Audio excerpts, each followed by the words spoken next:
मैं साकेत सुमन अहमद प्रथम सेमेस्टर सत्र 2021-23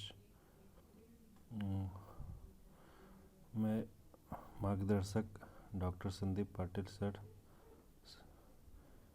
के सहायक अध्यापक शिक्षा विभाग महात्मा गांधी अंतर्राष्ट्रीय हिंदी विश्वविद्यालय वर्धा महाराष्ट्र। मैं शिक्षा में सूचना एवं संप्रेषण प्रौद्योगिकी ICT के तहत लर्निंग मैनेजमेंट सिस्टम LMS के बारे में अपना वीडियो निर्माण कर रहा हूं और उसका इतिहास और उसकी अवधारणा क्या, उसके लाभ है और क्या इससे हानि, इसके बारे में बताऊंगा। तो सबसे पहले ये जो LMS लर्निंग मैनेजमेंट सिस्टम है उसके इतिहास के बारे में थोड़ा सा जानना चाहते हैं। तो इसका जो है ई लर्निंग की अवधारणा 20वीं शताब्दी की शुरुआत में विकसित हुई, जो दूरस्थ शिक्षण के लिए उपयोग किए जाने वाले ऑडियो और वीडियो संचार की प्रणालियों की उपस्थिति के रूप में जानी जाती है। इसका विकास जो है 1991 में नॉर्वे के NKI डिस्टेंस एजुकेशन नेटवर्क द्वारा विकसित और जारी किए गए पहले पूरी तरह से featured learning management system LMS को EKKO कहा जाता।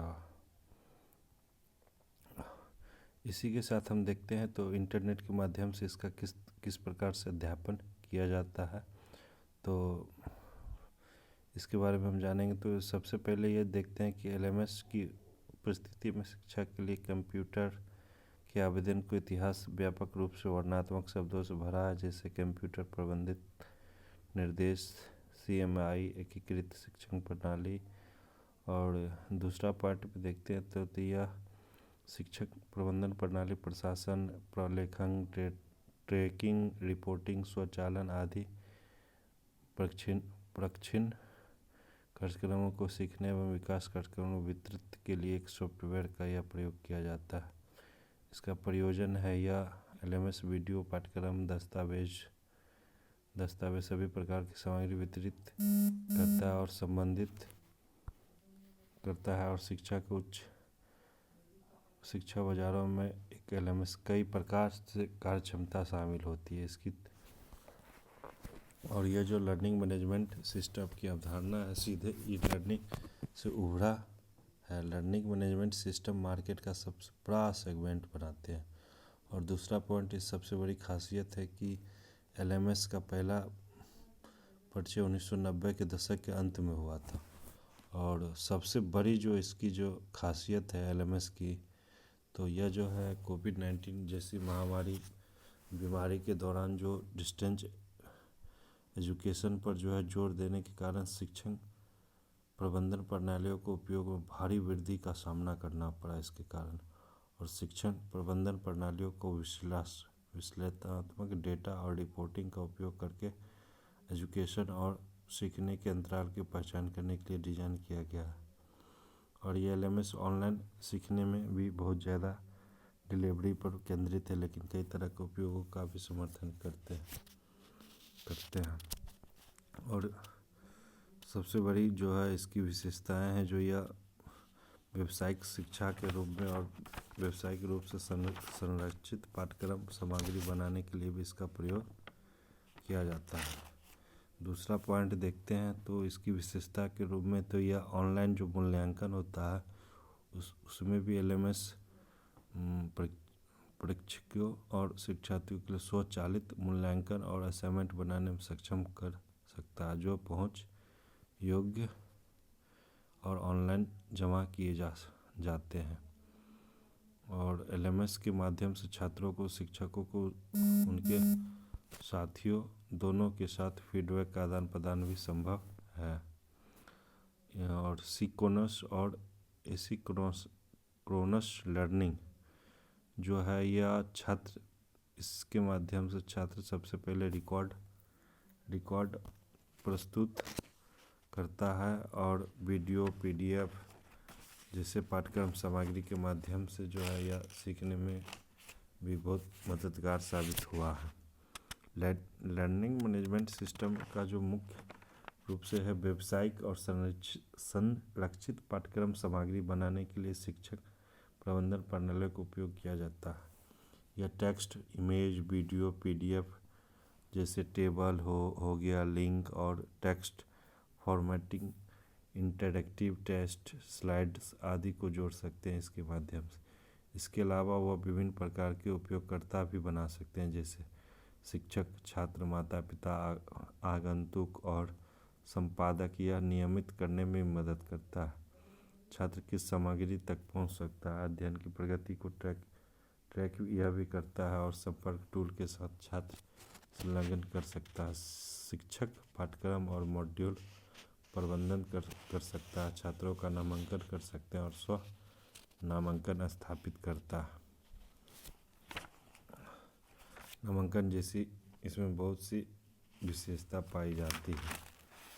हालांकि जो यह लर्निंग मैनेजमेंट सिस्टम है वो बहुत ही इस कोविड महामारी के दौरान जो है हमें लाभ मिला है और इसके फ़ायदे जो है मुख्य रूप से वह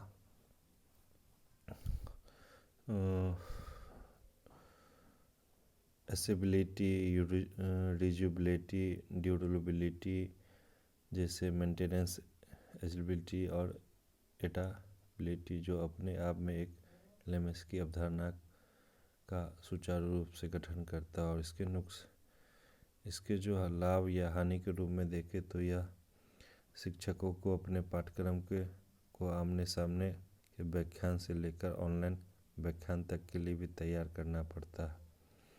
और दूसरा पॉइंट इसके नुकसान के बारे में देखें तो जैसे प्रशिक्षकों के लिए या मौजूदा समर्थन सामग्री को सीधे पाठ्यक्रमों में अनुवाद करने का प्रयास करने की संभावना है, जिसके परिणाम स्वरूप शिक्षार्थियों के लिए बहुत कम और अत्यंत क्रियात्मक और जुड़ाव हो सकते हैं। यदि अच्छा लर्निंग हो तो सभी कुछ अच्छा ही होता है। और जो इसका जो कोविड-19 महामारी के दौरान जो आईसीटी में इसका प्रयोग किया गया एलएमएस का, तो उस दौरान जो है बहुत सारे स्कूल जो है बंद हो गए थे, विद्यालय, विश्वविद्यालय, जिसके कारण इसका बहुत ही सुचारू रूप से प्रयोग किया गया और यह सभी स्तरों पर शिक्षकों और छात्रों के एक दूसरे और शिक्षण सामग्री के साथ बातचीत करने के तरीकों में एक नाटकीय बदलाव शुरू कर दिया था। साथ ही इसमें जो है बहुत ही छात्र के लिए उपयोगी साबित हुआ। इस प्रकार से अगर हम देखें तो एलएमएस के उपयोग के साथ साथ छात्रों की संतुष्टि और मॉड्यूल के भीतर निहित सूचना गुणवत्ता और छात्र आत्म प्रभावकारिता को बनाए रखने के साथ निकटता से जुड़ी हुई है। इस दृष्टिकोण से एलएमएस छात्र के लिए और शिक्षकों के लिए एक अध्ययन के रूप में जो है एलएमएस प्रौद्योगिकी के लिए एक उच्च स्तर की स्वीकृति की सूचना प्रदान करता है। धन्यवाद। यहीं पे मेरा यह प्रेजेंटेशन समाप्त हुआ और यह बहुत ही अच्छी तरह से शिक्षा प्रबंधन प्रणाली एलएमएस जो छात्र और शिक्षकों के लिए बहुत ही उपयोगी साबित हुआ है। धन्यवाद।